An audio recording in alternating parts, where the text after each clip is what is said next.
Hello बच्चों, अब तक हमने एटॉमिक रेडियाई के बारे में पढ़ा। अब पढ़ेंगे variation of atomic radii in the periodic table, यानी कि एटॉमिक रेडियाई पर पीरियोडिक टेबल के हिसाब से क्या क्या फर्क पड़ता है। पीरियोडिक टेबल के हिसाब से मतलब कि ग्रुप में ऊपर से नीचे जाते हैं तब क्या फर्क पड़ता है एटॉमिक रेडियाई पे, उसके पीरियड्स के अंदर लेफ्ट टू राइट जाते हैं तो उसके अंदर क्या फर्क पड़ता है। तो ये हमें इसके अंदर पढ़ना है, ठीक है। तो पहला है इन ग्रुप्स के अंदर क्या होता है, and in a group atomic radii increase from top to bottom, top से ऊपर से नीचे की तरफ जाते हैं उसके अंदर, तो ये एटॉमिक रेडियाई बढ़ जाती है। क्यों बढ़ जाती है? Due to increase in number of shells. हम ऊपर से नीचे जाते हैं तो क्या होते हैं, सेल्स बढ़ते जाते हैं। ऊपर सबसे पहले 1s, फिर नीचे 2s, 3s, 4s, 5s, 6s, 7s तक जाती है, तो उसकी सेल्स की संख्या बढ़ती जाती है। प्रिंसिपल काउंटडाउन नंबर बढ़ रहा है तो साइज भी उसका बढ़ रहा है। साइज बढ़ेगा तो रेडियस भी बढ़ेगी, क्योंकि एटम को हम इसमें स्फीयर की तरह मान रहे हैं, सही है ना। इसमें एक एक्सेप्शन केस है भाई, ये एक्सेप्शन केस बहुत इंपॉर्टेंट होते हैं, इनको याद रखना है क्योंकि ज़्यादातर इन्हीं पर क्वेश्चन बनते हैं, ठीक है। तो इसमें है gallium has smaller atomic radius than the aluminium. Aluminium से गैलियम की एटॉमिक रेडियस कम होती है, जो कि ज़्यादा होनी चाहिए थी, क्योंकि नीचे वाला एक सेल बढ़ रहा था, उसकी ज़्यादा होनी चाहिए थी लेकिन उसकी कम होती है, ठीक है। तो ये एक एक्सेप्शन केस है, इसको याद रखना। तो ग्रुप का हमने पढ़ लिया ना, टॉप टू बॉटम जाएंगे तो उसका साइज बढ़ेगा, लेकिन गैलियम ऐसा है जिसका एल्यूमिनियम से थोड़ा छोटा साइज होता है, बिल्कुल माइन्यूट सा फर्क होता है, लगभग बराबर ही होते हैं, बाकी थोड़ा सा छोटा है। अब है periods. In a periods the atomic radius decrease from left to right. इसके अंदर टॉप टू बॉटम जाते थे तो इंक्रीज होती थी, इसके अंदर लेफ्ट टू राइट जाएंगे तो एटॉमिक रेडियाई डिक्रीज होगी। डिक्रीज क्यों होगी? क्योंकि in a periods of shells principal quantum number remain same, यानी उसका प्रिंसिपल क्वांटम नंबर सेम रहता है, ठीक है। But the effective nuclear charge on the valence electron increase and the increase in atomic number as the nuclear charge increase. कुछ समझ में आया? नहीं आया? मैं बताता हूँ। इसके अंदर क्या करते हैं, लेफ्ट टू राइट हम जाते हैं तो एक ही सेल के अंदर भर रहे हैं। 2p के अंदर है तो पहले के अंदर 1 इलेक्ट्रॉन है, फिर दूसरे के अंदर 2 इलेक्ट्रॉन है, तीसरे के अंदर 3 इलेक्ट्रॉन है, चौथे के अंदर 4, पांचवें में 5 और लास्ट में पूरा भर जाता है। इसी तरह डी के अंदर पहला, दूसरा, तीसरा, चौथा, 10वें तक, सही है ना। तो इसके अंदर ये नहीं है कि नई सेल ऐड हो रही है, एक ही सेल के अंदर और इलेक्ट्रॉन भरे जा रहे हैं, ठीक है। और इलेक्ट्रॉन उसके अंदर भरेंगे तो उतने ही प्रोटॉन न्यूक्लियस के अंदर भी बढ़ रहे हैं। प्रोटॉन बढ़ रहे हैं तो उसका न्यूक्लियर चार्ज उसका बढ़ रहा है। न्यूक्लियर चार्ज बढ़ेगा तो उसके जो बाहर के इलेक्ट्रॉन को अपनी तरफ मजबूती से खींचेगा तो उसका साइज कम हो जाएगा, सही है ना। उसका न्यूक्लियर चार्ज बढ़ेगा तो उसका एटम का साइज सिकुड़ता जाएगा, ठीक है। अब इसके अंदर एक्सेप्शन क्या है, the atomic radii of noble gas are the longest in the respective periods because of the radius of noble gas can be measured in terms of van der Waal radius which is greater than the covalent radius and metallic radius. अब ये exception case क्या है, noble gases का। Noble gases की जो atomic radii है वो सबसे ज़्यादा होती है किसके कंपैरिजन में, P1 P2 से P5 तक के में। नोबल गैस क्या होता है, P6, उनकी एटॉमिक रेडियाई सबसे ज़्यादा होती है। क्यों ज़्यादा होती है? क्योंकि ये किसी के साथ बॉन्ड तो बनाते नहीं, कोवलेंट बॉन्ड बनाए तो इसकी कोवलेंट रेडियस हम देख ले, आयनिक बॉन्ड बना ले तो आयनिक रेडियस हम देख सकते हैं, लेकिन ये बॉन्ड नहीं बनाते। बॉन्ड नहीं बनाते तो कौन सी रेडियस देखनी पड़ेगी, इनकी रेडियस देखनी पड़ेगी वैन डर वाल रेडियस, सही है ना। अगर वैन डर वाल रेडियस देखते हैं तो हमने पीछे पढ़ा था, वैन डर वाल रेडियस तीनों जो कोवलेंट, आयनिक और वंडरवाल तीनों में वंडरवाल रेडियस सबसे ज़्यादा होती है, लगभग डबल होती है। ठीक है, तो इसीलिए इसकी जो नोबल गैसेज की रेडियस है वो सबसे ज़्यादा हो जाएगी। ठीक है, अब पहला था हमारा इन ग्रुप, दूसरा था इन पीरियड, तीसरा होगा आयनिक रेडियस। आयनिक रेडियस का क्या फर्क पड़ता है? तो आयनिक रेडियस मतलब उसका आयन में कन्वर्ट कर हो जाना, उसका एक इलेक्ट्रॉन को लूज कर लेना, एक इलेक्ट्रॉन को गेन कर लेना। तो कटायन कौन से होते हैं? पॉजिटिव चार्ज वाले। पॉजिटिव चार्ज मतलब उसने एक इलेक्ट्रॉन लूज कर दिया। Cation has always less radius than its parents atom, यानी अन्य है उसकी रेडियस ज्यादा होगी अन्य पॉजिटिव से। अब रीजन क्या है इसका? Cation has generally less number of shells than the atom of therefore cation has lesser radius than atom. उसकी जो सेल्स हैं वो कम हो जाती हैं, जो कर जैसे हैं सोडियम के अंदर सिर्फ एक इलेक्ट्रॉन होता है आउटर सेल में। सोडियम के अंदर एक इलेक्ट्रॉन होता है आउटर सेल में, अगर वो हटा दें तो उसकी एक सेल कम हो गई।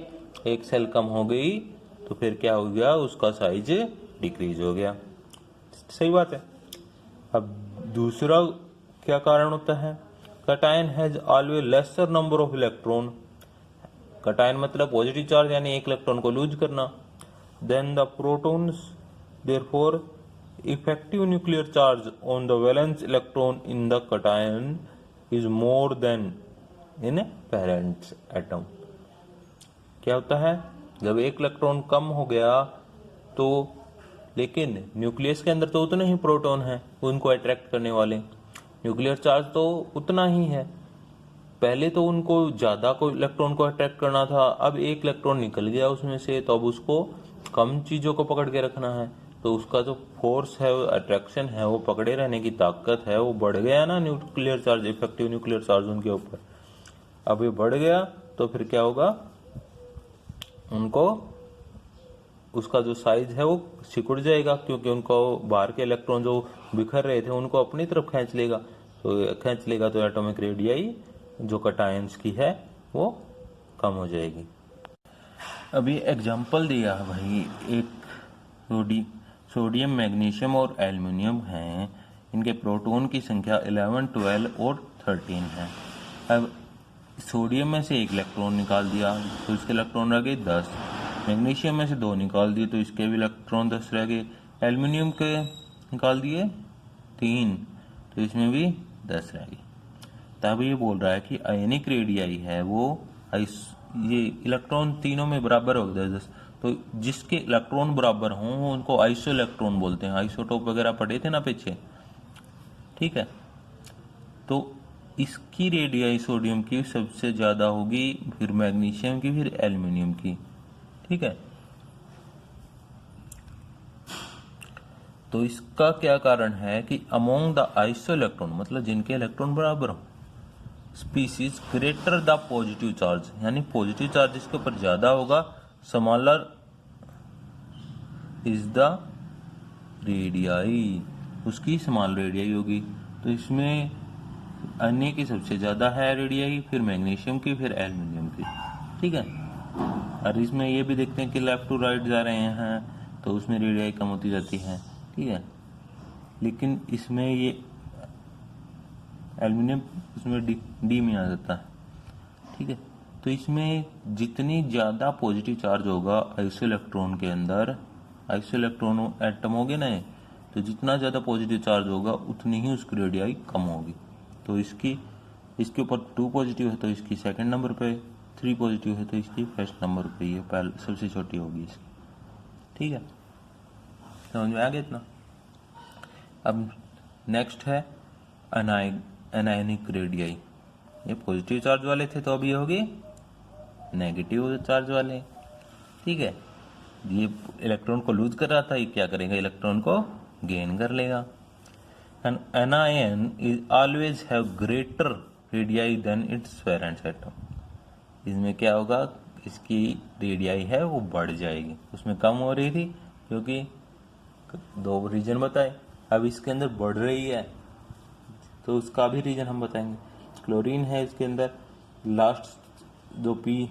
लास्ट जो सेल थी उसके अंदर, ये इसमें भरने का तरीका बताते हैं, 2 8 8 18 18 36, तो इसके अंदर ये है 2 8 और ये 8 दूसरा पूरा कंप्लीट नहीं हुआ, ये 7 रह गया, तो इसमें एक इलेक्ट्रॉन और ले लिया तो ये पूरा 8 हो गया, तो ये इस पे नेगेटिव चार्ज आ गया। अब इसका बढ़ने का कारण क्या है?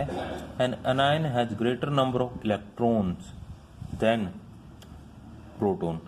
अब उसके अंदर इलेक्ट्रॉन ज्यादा है प्रोटॉन से, therefore the effective nuclear charge on valence electron in a anion is lesser than that दो atom.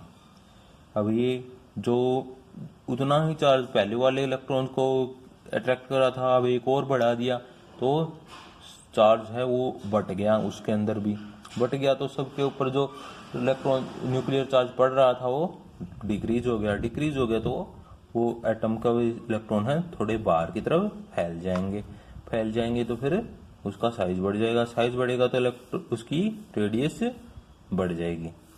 Hence the electron cloud in the anion extend to increase the radius, तो इलेक्ट्रॉन क्लाउड उसका फैलेगा तो उसकी radius बढ़ जाएगी।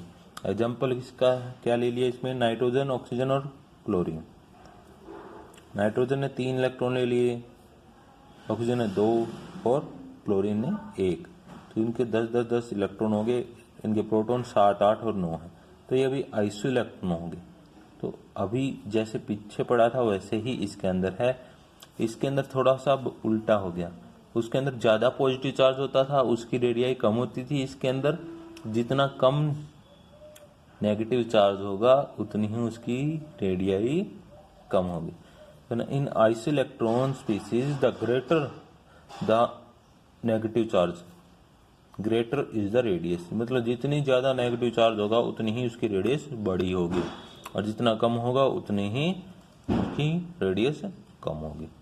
ठीक है, अब ये 2-3 क्वेश्चन हैं, ये कर लेते हैं। Arrange the following species in the order of their increasing radius.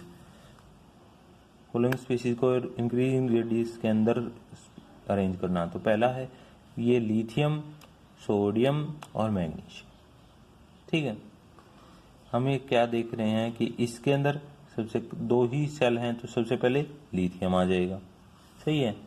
अब इसके अंदर है सोडियम और मैग्नीशियम, सोडियम और मैग्नीशियम के अंदर क्या जा रहा है, एक एस इसके अंदर भरा जा रहा है और उसके अंदर ज्यादा जा रहा है, सेम ही सेल के अंदर इलेक्ट्रॉन बढ़े जा रहे हैं। तो इसमें क्या भरा था, याद क्या था, पीरियड के अंदर लेफ्ट टू राइट जाते हैं तो उसका साइज डिक्रीज होता है, तो मैग्नीशियम पहले आएगा फिर सोडियम आएगा। ठीक है, लिथियम का सबसे आसान था, उसको पहले एक पुट करना क्योंकि 2 ही थे इसके अंदर, सबसे कम इलेक्ट्रॉन थे, तो लिथियम पहले आ गया। लेकिन जब इसके अंदर हम देखते हैं तो लेफ्ट टू राइट वाला फॉर्मूला लगेगा और मैग्नीशियम इसके बाद आएगा फिर सोडियम आएगा। ठीक है, इसके अंदर है कार्बन, नाइट्रोजन और फास्फोरस। ठीक है, कार्बन और नाइट्रोजन को हम देख रहे हैं तो पहले किसको आना चाहिए, पहले किसको आएगा, नाइट्रोजन को, क्यों लेफ्ट टू राइट वाला फॉर्मूला, फिर किसको आएगा, कार्बन को, और बाद में फिर बच गया क्या, फास्फोरस। इसके अंदर है ऑक्सीजन, फ्लोरीन और नियोन।